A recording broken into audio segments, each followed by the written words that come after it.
حضرت جامی نے بہت خوبصورت بات کہی ہے، نہ بربردن و ازلمائے ہدایت نور، نہ در درون و از شعلہ محبت جوش۔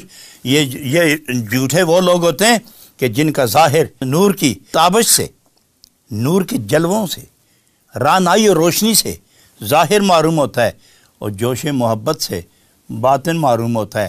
ایک نہ ایک دن وہ رسوا ہو ہی جاتا ہے، ایک نہ ایک دن وہ رسوا ہو ہی جاتا ہے۔ اور جو اللہ کا محبوب بندہ ہوتا ہے وہ سدا عمر بھر خوش رہتا ہے، باعظمت رہتا ہے، کامیاب رہتا ہے، بلکہ جو اس کے ساتھ لگ جائے وہ بھی خوش اور کامراں ہو جاتے ہیں۔ حضرات گرامی، اس موجودہ درس کو آگے ایک ہی شعر پر جناب رومی سارا پروگرام ختم فرما رہے ہیں، اور آج میں صرف اس مضمون میں، اس عنوان میں تقریباً 3 اشعار باقی ہیں۔ میں ایک ہی شعر پر آ کے ساری بات ختم کر رہا ہوں، پھر انشاءاللہ دوسرا سبق کل ہوگا، لیکن آپ توجہ فرمائیں۔ امید ہے آپ اس حقیقت سے آشنا ہو گئے کہ تصوف کا مفہوم کیا ہے، تصوف کا مقصد کیا ہے۔ یہ رام کہانیاں نہیں ہیں، یہ انسان کو مختلف کیفیات سے گزار کر حقیقت سے آشنا کر کے منزل پہ پہنچایا جاتا ہے، تاکہ کسی وقت شیطان وسوسہ نہ دے سکے اور مزاج میں خطرہ محسوس نہ ہو، نفس میں بغاوت نہ رہے، اور روح کی طمانینت کے اندر سر منہ تزلزل واقع نہ ہو سکے۔ تو آپ فرماتے ہیں، شیر پشمی از برائے گد کند، شیر پشمی از برائے گد کند، بو مسلم را لقب احمد کند۔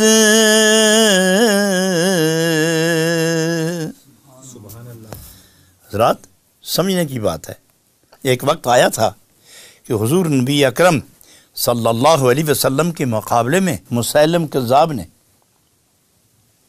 دعوی نبوت کیا تھا، اور اس نے ملک یمامہ میں کثیر تعداد لوگ اپنے امتی بنا لیے تھے۔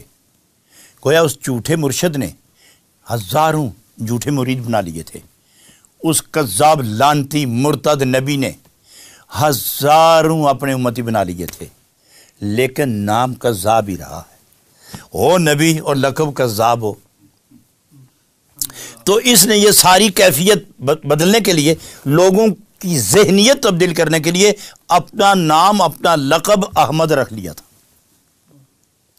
جناب رومی یہ فرماتے ہیں کہ 1000 مرتبہ تو اپنا نام احمد رکھ، لیکن تیری حقیقت جب تک نہیں ہوگی احمد لقب سے، تیری حقیقت تو نہیں بدلتی جب تک رسول اللہ صلی اللہ علیہ وسلم کے ذرائع خاک جو نبی پاک کے نالین مبارک کی نوک سے اٹھتا ہے اس پر تیرا سارا احساسہ جان و مال قربان نہ ہو جائے، اس وقت تک تو مومن نہیں، اور جب تک مومن نہ ہوگا تیری بخشش نہیں، نبی ہونا تو دور کی بات ہے۔ لیکن ہو تم باطل، ہو تم جھوٹے، 1000 لقب رکھے لیکن جھوٹے کا جھوٹا ہی رہا ہے۔ تو فرماتے ہیں جس طرح اس نے لقب بدلا تو نبی نہ بن سکا، نبی کی گنجائش بھی نہیں، کافر ہو کے مرا، تباہ ہو گیا۔ صدیق اکبر رضی اللہ تعالیٰ عنہ ہو کے زمانہ خلافت پاک میں حضرت خالد بن ولید رضی اللہ تعالیٰ عنہ کو حکم ملا کہ تم سیف اللہ ہو، اللہ کی تلوار ہو، یہ اللہ کی تلوار جھوٹے نبی کے سر پہ پڑنی چاہیے۔ حضرت خالد بن ولید گئے، تلوار کی نوک پہ اٹھا کے اس کے ٹکڑے کر دیے۔ یہ ہے وہ جھوٹے کا انجام۔ تو فرماتے ہیں کہ شیر پشمی از برائے گد کند، بعض لوگ ایسے ہوتے ہیں کہ وہ شیر کی کھال لے کر اس میں بھوسا بھر کے اسے لکڑی پہ اٹھا لیتے ہیں، بچوں کو، بوڑھوں، جوانوں کو وہ شیر دکھا کے ایک رقص کرتا ہے اور پھر مال اکٹھا کرتا ہے، تو گویا وہ شیر نہیں ہوتا، شیر کی کھال میں بھوسا بھرا ہوا ہوتا ہے۔ تو یہ لوگ جو جھوٹے فقیر کا لباس پہنتے ہیں یہ فقیر نہیں ہوتے، یہ جھوٹے شیطان کے چیلے ہوتے ہیں۔ تو یہ اصل میں کیا کرتے ہیں، یہ سامان دریوزہ گری اکٹھا کرتے ہیں اور پھر لباس مشیخیت زیب تن کرتے ہیں، درویشوں کا لباس پہنتے ہیں، نرم نرم میٹھی میٹھی باتیں کرتے ہیں، صرف اس لیے کہ ہوا سے دنیا کی تسکین اور تحصیل مال دنیا، حصول مال دنیا کے لیے وہ یہ سب کچھ کرتے ہیں، اور ان کے لیے ضروری ہے کہ ان سے نفرت کی جائے۔ اب جناب رومی رحمۃ اللہ علیہ کا وہ پہلا قول میں پھر پیش کرتا ہوں تاکہ یہ بات یہیں آ کے رک جائے۔ چوں بسے ابلیس آدم روئے ہست، پس بہر دستے نبایت داست دست۔ یہاں عقیدے کی کوئی بات نہیں، دیوبندی ہو، اہل حدیث ہو، بریلوی ہو، شیعہ ہو، مسلمان ہو، منافق ہو، مومن ہو، مخلص ہو، کوئی بھی ہو، لباس تو درویش کا کوئی بھی پہن سکتا ہے، لباس تو درویش کا کوئی بھی پہن سکتا ہے۔ البتہ جو حقیقت ہے وہ یہ ہے کہ عقیدے کی صحت کے ساتھ ساتھ اعمال کی درستگی اور علم کا ہونا ضروری ہے۔ علم، اعمال، اخلاص اور عقیدے کی پاکیزگی، جس عقیدے میں نبی اکرم صلی اللہ علیہ وسلم کو نور ہونے کی حقیقت، نبی پاک علیہ الصلوۃ والسلام کی حقیقت کو نور تسلیم نہ کرے، اس کا باطن کبھی نور نہیں ہوتا، کبھی منور نہیں ہوتا۔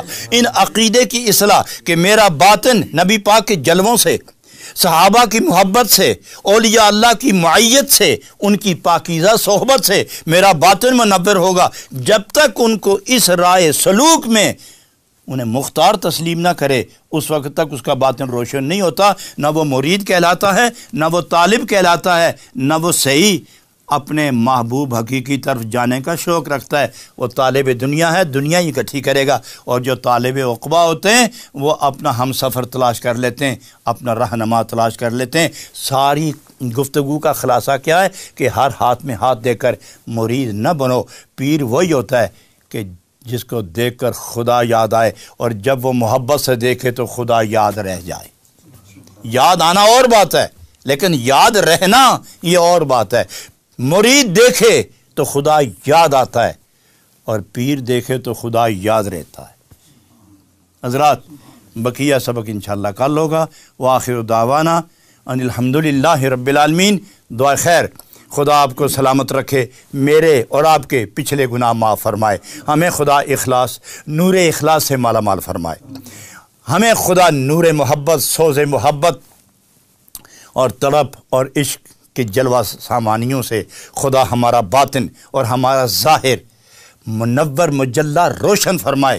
ہمارا ظاہر ایسا ہو کہ جس میں شریعت قال رسول نظر آئے، ہمارا باطن ایسا ہو طریقت کے اعتبار سے جس میں حال رسول کا فیض نظر آئے۔